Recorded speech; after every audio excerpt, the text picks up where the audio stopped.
সকাল আসে চুপচাপ। এই রান্নাঘরটা দিনের আগেই জেগে ওঠে। অনেক বছর ধরে এই হাঁড়িটা অপেক্ষা করে। মানুষ বদলায় কিন্তু অপেক্ষা বদলায় না। ডাল ফুটতে ফুটতে নরম হয়, সময়ও ঠিক এমনি শেখায়। মাছের ঝোলে একটু তেল, একটু ধৈর্য। মায়ের হাতে জানে, মুখ দেখা যায় না, শুধু হাত।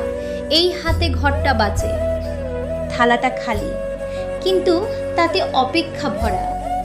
সন্ধ্যা নামে, আলো বদলায়, সময় যায়, অপেক্ষা থাকে।